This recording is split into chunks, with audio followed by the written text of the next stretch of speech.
Hello everyone, मैं Vinod sir आपका नैन classes में एक बार फिर से बहुत बहुत स्वागत करता हूं।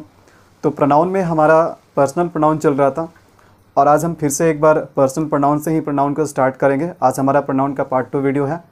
तो पर्सनल प्रोनाउन थोड़ा सा बड़ा है और इसमें ज़्यादातर जो डाउट्स रहते हैं और पर्सनल प्रोनाउन से क्वेश्चंस ज़्यादा पूछे जाते हैं, क्योंकि पर्सनल प्रोनाउन में मैंने आपको बताया था कि 3 तरह के पर्सन होता है, first person, second person, third person.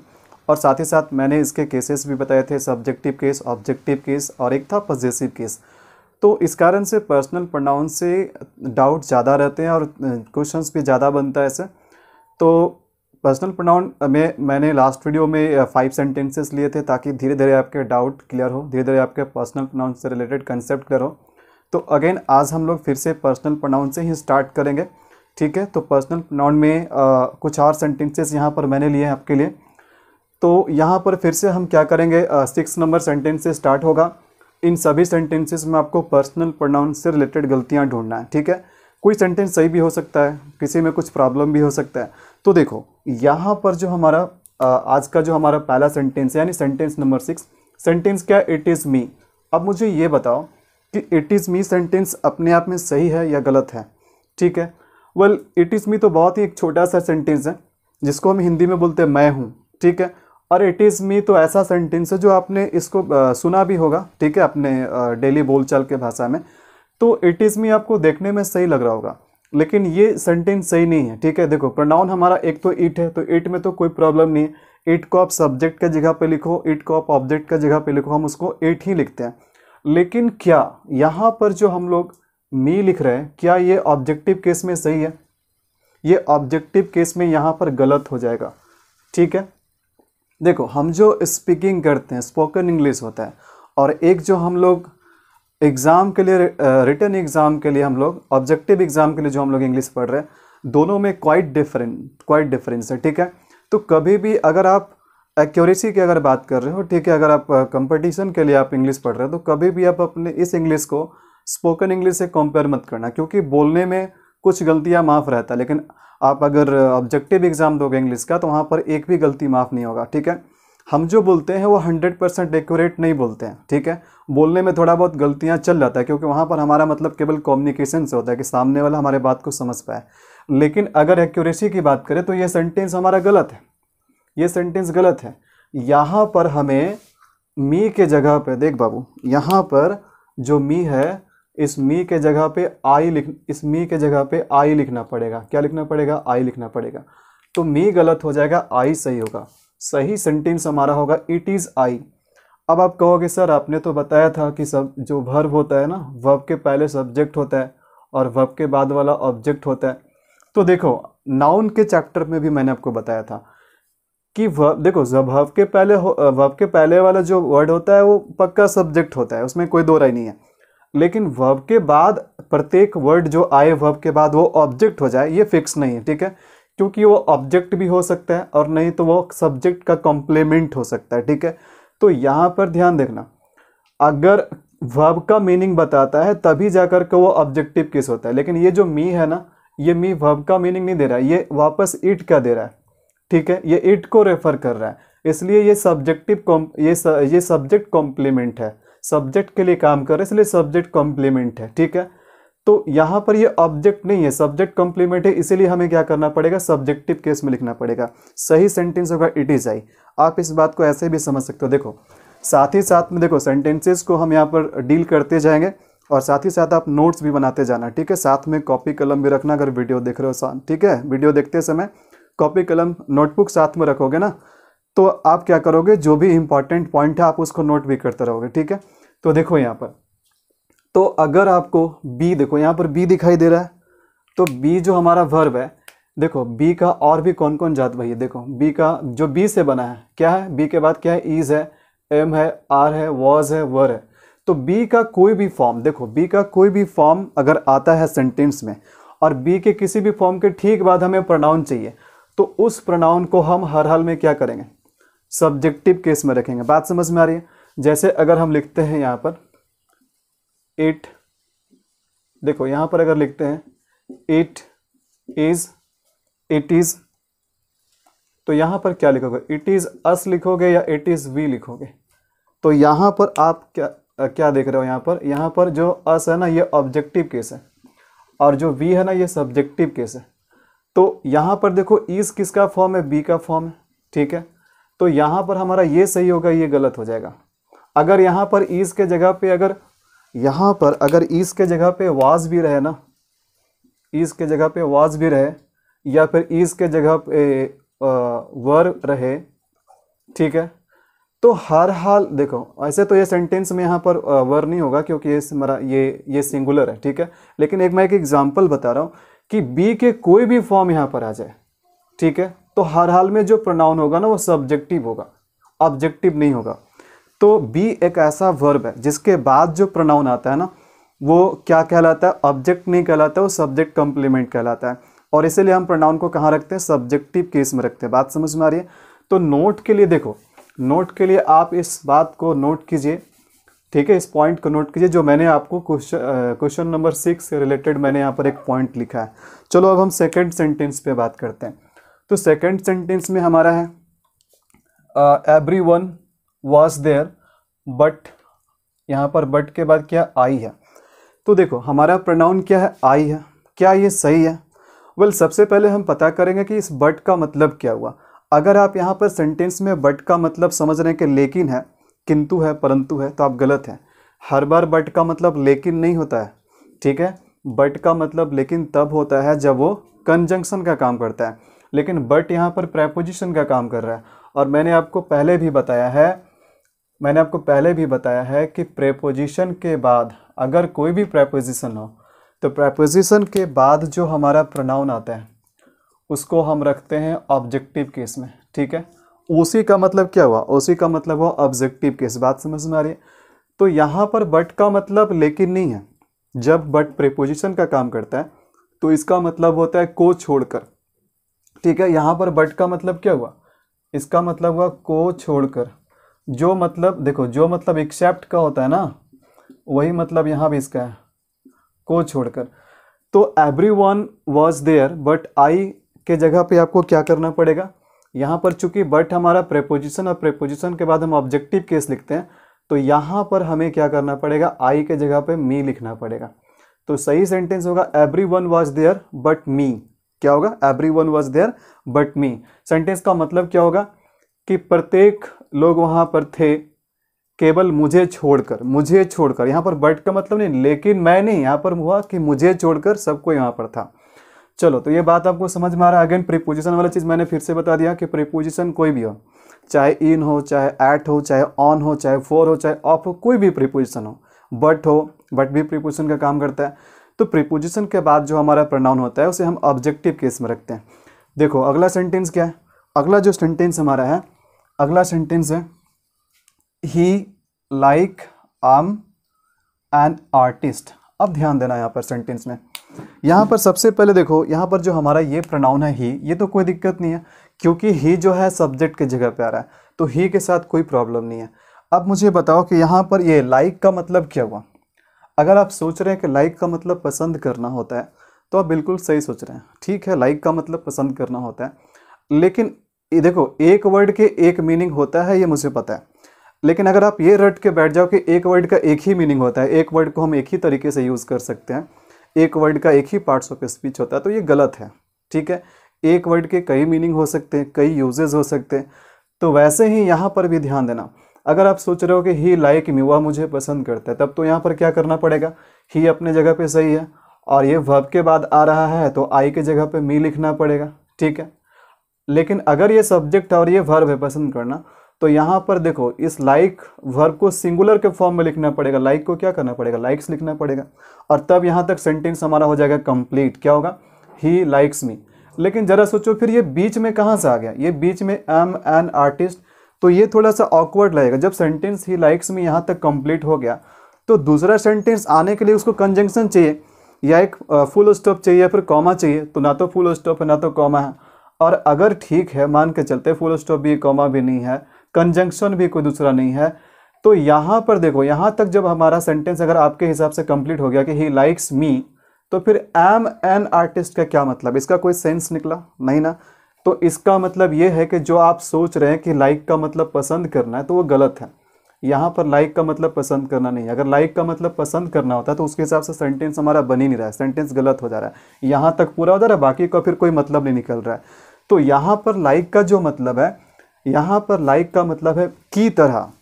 Like का एक और मतलब क्या होता है, देखो लाइक का मतलब पसंद करना, उसके अलावा और क्या मतलब होता है, की तरह। तो अगर लाइक का मतलब जब की तरह होता है ना तो वो प्रेपोजिशन का काम करता है। जब लाइक का मतलब होता है पसंद करना तो उसका वो वर्ब के काम करता है, वर्ब के रूप में। और जब मतलब होता है की तरह, के जैसा, तो उसका वो क्या करता है, प्रेपोजिशन का काम करता है। और अगर प्रेपोजिशन का काम करता है तो इतना तो पक्का है कि हमें क्या करना पड़ेगा, ऑब्जेक्टिव केस में रखना पड़ेगा। तो आई के जगह पे हम लोग क्या लिखेंगे, आई के जगह पे मी लिखेंगे, चलो कोई दिक्कत नहीं है।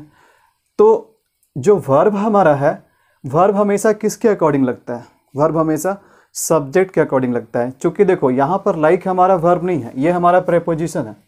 तो सेंटेंस में भाई कोई भी तो वर्ब होगा ना, तो सेंटेंस में हमारा मेन वर्ब क्या है, एम है। लेकिन मैंने आपको क्या बताया, वर्ब हमेशा सब्जेक्ट के अकॉर्डिंग लगता है। तो एम तो मी के अकॉर्डिंग लगेगा नहीं, तो ये जो एम है ना, यहाँ जो वर्ब है ये किसके अकॉर्डिंग लगेगा, ये ही के अकॉर्डिंग लगेगा। हमारा रियल सब्जेक्ट कौन है, ही है। प्रीपोजिशन के पहले वाला सब्जेक्टिव केस और प्रीपोजिशन के बाद वाला ऑब्जेक्टिव केस, और वर्ब हमेशा प्रीपोजिशन के पहले वाला के अकॉर्डिंग यूज़ होता है। तो ही हमारा अगर सब्जेक्ट है तो यहाँ पर एम के जगह पे क्या करना पड़ेगा, यहाँ पर एम के जगह पे हमें इज लिखना पड़ेगा, ठीक है। तो अगर बात करें कि सेंटेंस हमारा सही क्या है, अगर इस सेंटेंस को अगर हम फिर से लिखें सही करने के लिए, तो सही सेंटेंस इसका क्या हो जाएगा, देखो इस सेंटेंस का जो सही फॉर्म होगा वो होगा he like me is an artist, he like me is an artist. तो इसका मतलब क्या हुआ कि वह भी मेरे जैसा, यहाँ पसंद करना नहीं, वह भी मेरे जैसा एक आर्टिस्ट है। तो यहाँ पर देखो क्या है ना कि जो लाइक मी वाला पार्ट है, आप चाहो तो सेंटेंस के अंत में ले जाओ, इस पार्ट को आप चाहो तो अंत में भी ले जा सकते हो। यानी कैसे, ही इज एन आर्टिस्ट और लाइक मी को आप लास्ट में ले जाओ, तो he is an artist like me. तो लाइक मी जो हमारा ये जो फ्रेज बन रहा है ये यहाँ पर भी आ सकता है और लास्ट में भी आ सकता है, लेकिन एग्जामिनर जानबूझकर आपको सब्जेक्ट के बाद देगा ताकि आप कंफ्यूज रहें, ठीक है। तो इन्हीं छोटे छोटे चीज़ों को आपको ध्यान से समझना, और ऐसे ही क्वेश्चन बनता है पेपर में हमारा। तो ये बात अब आपको समझ में आ रहा है, ठीक है। अगले सेंटेंस पे बात करते हैं। तो अगला सेंटेंस भी जस्ट इसी की तरह 8 नंबर के जैसा है। अगेन हमारा यहाँ पर एक्सेप्ट एक प्रीपोजिशन है, सिंपल सी बात है, अब तो आप बहुत आसानी से बता दोगे। तो यहाँ पर प्रीपोजिशन के बाद आई गलत हो गया क्योंकि इसके बाद ऑब्जेक्टिव केस लगता है। और वर्ब वर्ब जो हमारा है हमेशा किसके अकॉर्डिंग, सब्जेक्ट के अकॉर्डिंग या दे के अकॉर्डिंग। तो दे के अकॉर्डिंग यहाँ पर हमारा वाज नहीं लगेगा, दे के अकॉर्डिंग वर हो जाएगा। और ये इन्वाइटेड, तो they accept me were invited. आप इसको ऐसे भी कर सकते हो, दे वर इन्वाइटेड एक्सेप्ट मी, यानी एक्सेप्ट मी को सबसे लास्ट में भी ले जा सकते हो। बात समझ में आ रही है। तो सही सेंटेंस होगा they accept me were invited. यहाँ पर वाज के जगह पे हमने क्या लिखा, वर लिखा, क्योंकि हमारा रियल सब्जेक्ट मी नहीं है बल्कि दे है। अगले सेंटेंस पे अगर बात करें तो अगला सेंटेंस में हमारा है, ठीक है, आई will let only you and she go. तो यहाँ पर प्रॉब्लम क्या हो गया, देखो यहाँ पर प्रॉब्लम सबसे पहले देखो ध्यान देना, ये वाला सेंटेंस को थोड़ा देर के लिए हम रोकते हैं। इस सेंटेंस का भी आपको पता चलेगा कि क्या गलती है। पहले हम लोग 11 नंबर का सेंटेंस देख लेते हैं, 11 में हमारा क्या दिक्कत है। देखो there should be no misunderstanding, यानी कोई गलत फहमी नहीं होना चाहिए। किसके बीच, बिटवीन यू एंड आई। तो यहाँ पर ध्यान देना, अगेन हमारा बिटवीन क्या है, बिटवीन हमारा एक प्रीपोजिशन है। क्या है बिटवीन प्रीपोजिशन है। और मैंने आपको क्या बताया कि प्रीपोजिशन के बाद ऑब्जेक्टिव केस, तो प्रीपोजिशन के बाद हमारा दो प्रोनाउन आ रहा है, एक तो यू आ रहा है और एक आई आ रहा है। तो यू को सब्जेक्टिव केस में लिखो या ऑब्जेक्टिव केस में लिखो, इसका फॉर्म हमेशा यू ही होता है, सब्जेक्टिव और ऑब्जेक्टिव दोनों ही केस में, ठीक है। तो ये तो सही है। क्या हमारा आई ऑब्जेक्टिव केस है, नहीं ना, ये तो गलत हो गया। तो इस सेंटेंस में जो हमारा प्रॉब्लम है, कुल मिलाकर यहाँ पर प्रॉब्लम है, आई के जगह पे मी लिखना पड़ेगा। क्यों लिखना पड़ेगा, क्योंकि बिटवीन प्रीपोजिशन और प्रीपोजिशन के बाद हम ऑब्जेक्टिव केस लिखते हैं। तो सही सेंटेंस होगा there should be no misunderstanding between you and me. बात समझ में आ रही है। तो देखो अब यहाँ पर मैं इन सेंटेंसेस से रिलेटेड एक छोटा सा एक ओवरव्यू लिख देता हूँ, छोटा सा एक नोट लिख देता हूँ, ताकि इन सेंटेंसेस को एक ही बार में आप समझ सको कि क्या क्या इसमें प्रॉब्लम था और इन सेंटेंसेस से हमने क्या सीखा। तो देखो यहाँ पर हम नोट नोट थर्ड में लिखेंगे यहाँ पर हम। तो नोट थर्ड में ये है, देखो ध्यान देना, इस बात को ध्यान से समझना। देखो लाइक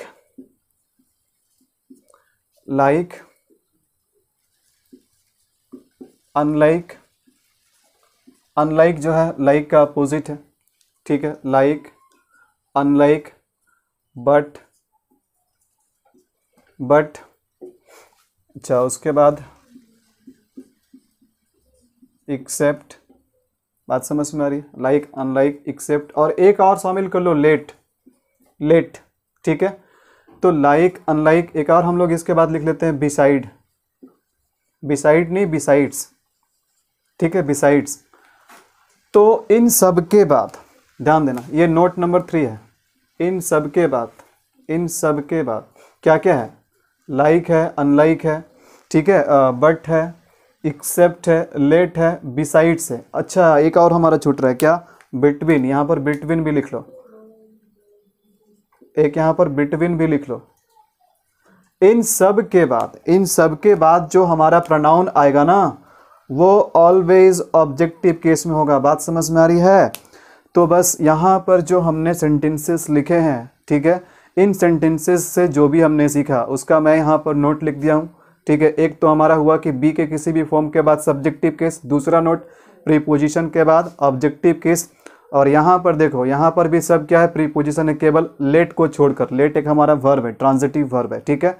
तो यहाँ पर मैंने ग्रुप इसलिए बना दिया, ठीक है, क्योंकि इन वर्ड से ज़्यादातर क्वेश्चन पेपर में बनाते हैं एग्जामिनर, ठीक है, इसलिए मैंने इसको एक साथ लिख दिया ताकि समझने में आपको दिक्कत ना हो। बाकी तो कॉन्सेप्ट वही है कि वर्ब के बाद हम ऑब्जेक्टिव केस लगाएंगे, ठीक है, प्रीपोजिशन के बाद ऑब्जेक्टिव केस लगाएंगे। तो इसको ध्यान रखना बाबू, यही सब चीज़ को देख करके आप तुरंत पकड़ोगे कि हमारा सेंटेंस में गलती क्या है। तो चलो इसमें जो क्वेश्चन नंबर 10 था हमारा, 10 में क्या प्रॉब्लम है, देखो लेट लग चुका है, तो लेट के बाद जो हमारा प्रोनाउन एक यहाँ पर है और एक यहाँ पर है, ठीक है, तो ये तो ऑब्जेक्टिव केस है, कोई दिक्कत नहीं। शी में हमारा प्रॉब्लम हो गया, शी को सही करना पड़ेगा क्योंकि लेट के बाद आ रहा है, लेट के बाद दो प्रोनाउन है, एक तो यू आया और एक शी आ रहा है, तो शी को भी ऑब्जेक्टिव केस में लिखना पड़ेगा, यानी शी के जगह पे क्या लिखना पड़ेगा, शी के जगह पे हर लिखना पड़ेगा, तब हमारा सेंटेंस सही होगा। यहाँ पर शी के जगह पे हर लिखना पड़ेगा, अब सेंटेंस सही हो गया। देखो I will let only you and see, देखो I will let only you and her, she नहीं हर गो। तो बात आपको समझ में आ रहा है कि कैसे यहाँ पर हम लोग गलतियाँ को पकड़ रहे हैं, और गलतियाँ को आप इसी तरीके से ढूंढ पाएंगे अगर इन नोट पे अगर आप ध्यान देंगे तो। बात समझ में आ रही है? तो यहाँ पर हम पर्सनल प्रोनाउन के लिए कुछ और सेंटेंसेस लेते हैं, और इन सेंटेंसेस के बाद अब पर्सनल प्रोनाउन आपका पूरी तरह से खत्म हो जाएगा। तो अगेन आप अगर इन 5 सेंटेंसेस को अगर ध्यान से देखेंगे तो यहाँ पर भी आपको कुछ सीखने को जरूर मिलेगा। तो देखो यहाँ पर जो हमारा 12 नंबर का जो सेंटेंस है you are taller than me. अब ज़रा मुझे बताओ कि क्या ये सेंटेंस हमारा सही है? हालांकि देखो कुछ सेंटेंसेस आपको सुनने में सही लगेगा, हो सकता है कि देखो हमें वही सेंटेंस सुनने में अच्छा लगता है जिन सेंटेंसेस को हम अपने दैनिक बोलचाल में यूज़ करते हैं, लेकिन अगेन मैं फिर से क्या कह रहा हूँ कि आपको स्पोकन इंग्लिश से कॉम्पिटिटिव इंग्लिश को या ऑब्जेक्टिव इंग्लिश को कंपेयर नहीं करना। तो देखो यहाँ पर हमारा प्रॉब्लम क्या है, प्रॉब्लम देखो यहाँ पर you are taller than me, तो यू हमारा यहाँ पर एक प्रोनाउन है जो कि सब्जेक्टिव केस में है, और देखो वर्ब के पहले है तो बिल्कुल सही है, कोई दिक्कत नहीं है। और यहाँ पर जो हमारा एक प्रोनाउन है ये मी है और ये ऑब्जेक्टिव केस में लिखा हुआ है। लेकिन एक चीज़ ध्यान देना, क्या इस सेंटेंस में किसी दो व्यक्ति का तुलना हो रहा है? बिल्कुल हो रहा है। यहाँ पर यू का तुलना किससे हो रहा है? मी से हो रहा है। ये दोनों का तुलना हो रहा है, किस संबंध में तुलना हो रहा है? तुलना हो रहा है कि तुम जो हो मुझसे ज़्यादा लंबा हो, ठीक है, लंबा होने टॉल होने के संबंध में यहाँ पर दोनों के बीच में कंपैरिजन हो रहा है। तो एक बात मैं आपको बता देता हूँ, कंपैरिजन हमेशा दो के बीच में होता है और कंपैरिजन हमेशा सिमिलर चीज़ों से होता है। कंपैरिजन हमेशा सिमिलर चीज़ों से ही होता है, अगर सिमिलर चीज़ से नहीं होगा तो फिर वहाँ पर गलती हो जाएगा।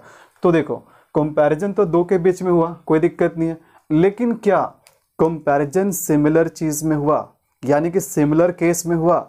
यहाँ पर आप अगर देखते हो तो यू हमारा सब्जेक्टिव केस में, लेकिन मी को अगर देखते हो तो ये ऑब्जेक्टिव केस में हो गया। तो गड़बड़ हो गया यहीं पर हमारा, क्योंकि देखो तुलना या तो तुलना सब्जेक्टिव केस का तुलना सब्जेक्टिव केस से होगा, नहीं तो ऑब्जेक्टिव केस का तुलना ऑब्जेक्टिव केस से होगा। बात समझ में आ रही है?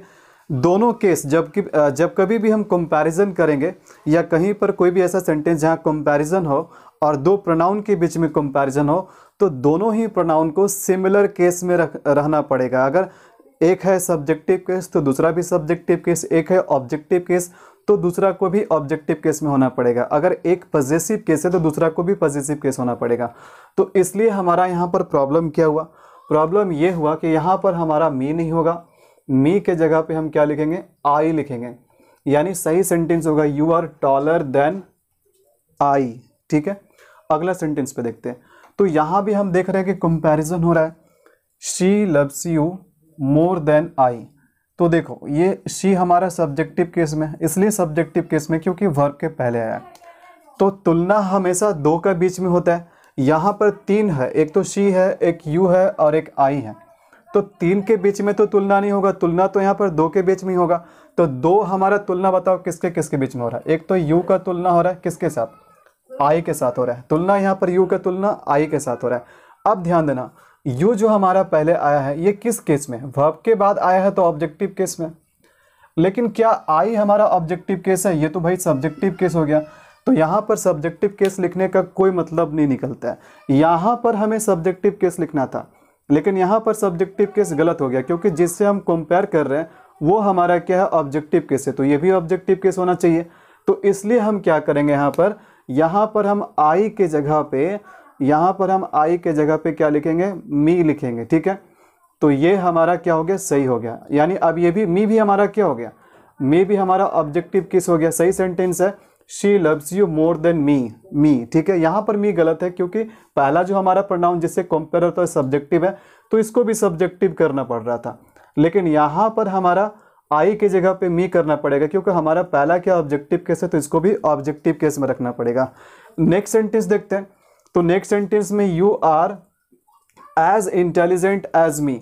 तो यहाँ पर भी क्या हो रहा है? कंपैरिजन हो रहा है। ठीक है, मतलब तुम उतने ही बुद्धिमान हो, उतने ही इंटेलिजेंट हो कि जितना कि मैं। तो यहाँ पर भी क्या हो रहा है? एक व्यक्ति का तुलना दूसरे से हो रहा है। तो फिर से जब कंपैरिजन हुआ तो किसके किसके बीच हुआ? यू का कंपैरिजन हुआ। और यू क्या है? सब्जेक्टिव केस में। यू का कंपैरिजन किसके साथ हो रहा है? मी के साथ हो रहा है। तो जब ये सब्जेक्टिव केस है तो इसको भी सब्जेक्टिव केस में रखो। यानी कि यहाँ पर मी गलत हो गया। यहाँ पर मी के जगह पे क्या लिखना पड़ेगा? आई लिखना पड़ेगा। यानी you are as intelligent as I. अगला सेंटेंस अगर हम देखते हैं तो यहाँ पर दे हमारा सब्जेक्टिव केस है और यहाँ पर भी देखो कंपैरिजन हो रहा है नेगेटिव सेंस में कि तुम उतने अच्छे नहीं हो जितना कि हुआ, जैसे वह लोग उतने अच्छे नहीं है जितना कि हुआ।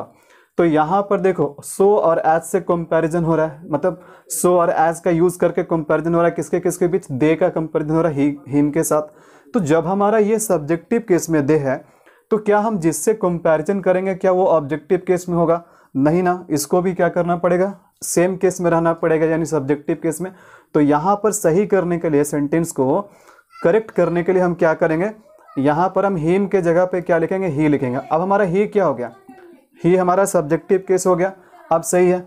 ठीक है, तो देखो यहाँ पर जो हमने सेंटेंस 12 से लेकर के सेंटेंस 15 तक जो मैंने बताया, यहाँ पर इसके लिए नोट मैंने यहाँ पर बना रखा है। ध्यान देना, यहाँ पर जो आप देख रहे हो ये हमारा जो है, ये हमारा है, ये ऐसा प्रीपोजिशन है, इसको हम कहते हैं प्रीपोजिशन ऑफ कंपैरिजन। तो जब कभी भी सेंटेंस में आपको देन, एज, सो एज और एज वेल एज दिखाई दे तो समझ लेना कि वहाँ पर दो चीज़ों के बीच में या दो लोगों के बीच में क्या हो रहा है? कंपैरिजन हो रहा है। और अगर कंपैरिजन हो रहा है तो, और अगर वहाँ पर प्रोनाउन है तो दोनों प्रोनाउन को सेम केस में, सिमिलर केस में रखना पड़ेगा। ठीक है, तो देखो अगर इधर सब्जेक्टिव केस है तो इधर भी सब्जेक्टिव केस रखना पड़ेगा। अगर इधर ऑब्जेक्टिव केस है तो इधर भी ऑब्जेक्टिव केस रखना पड़ेगा। अगर इधर पॉजिटिव केस है तो इधर भी पॉजिटिव केस रखना पड़ेगा। तो यहाँ पर 12 से लेकर जो हमारा 15 तक जो मैंने आपको 4 सेंटेंसेस बताया, इसके लिए जो नोट हमारा है ये नोट है। ठीक है, और आपके लिए जो कीवर्ड है जो आपको ध्यान देना है सेंटेंस में, वो ध्यान देना है देन पे, एज पे, सो एज पे और एज वेल एज पे। इसके दोनों बगल में जो प्रोनाउन हमारे होंगे ना, वो सिमिलर केस में होंगे, समान केस में होंगे। अब चलो आखिरी जो सेंटेंस हमारा है, आखिरी 2 सेंटेंस है 16 और 17, यहाँ पर भी हम बात कर लेते हैं। तो यहाँ पर हम क्या देख रहे हैं? I you and he will be rewarded. तो यहाँ पर आप क्या देख रहे हो कि ये एक ऐसा सेंटेंस है जहाँ पर तीनों पर्सन के प्रोनाउन मौजूद है। तो आई हमारा किस पर्सन का है? फर्स्ट पर्सन का। ठीक है, आई हमारा फर्स्ट पर्सन का, यू क्या है? सेकंड पर्सन है, और ही क्या है? थर्ड पर्सन है। ठीक है, आप क्वेश्चन अगर आप 17 देखोगे तो 17 में भी क्या है? ये हमारा सेकंड पर्सन है, ये हमारा क्या? थर्ड पर्सन है, और ये क्या? फर्स्ट पर्सन है। तो देखो यहाँ पर गलती आपको क्या मिलेगा? क्वेश्चन यहाँ पर यह है कि अगर तीनों केस के प्रोनाउन सब्जेक्ट के जगह पे एक साथ आ जाए तो उसका कोई सीक्वेंस होता है कि ऐसे हम कुछ भी लिखते हैं? तो देखो एक बात मैं आपको बताता हूँ, उसका सीक्वेंस बिल्कुल होता है, उसका सीक्वेंस आपको रखना पड़ेगा, क्योंकि गलत सीक्वेंस रहेगा तो ये गलत हो जाएगा। तो ध्यान देना यहाँ पर गलती क्या है। देखो पहले 1 है, फिर 2 है, फिर 3 है, पहले फर्स्ट पर्सन, फिर सेकंड पर्सन, फिर थर्ड पर्सन, यानी कि मैं, तुम और वह क्या होगा? उसको रिवॉर्ड किया जाएगा, विल बी रिवॉर्डेड। और 17 में क्या है?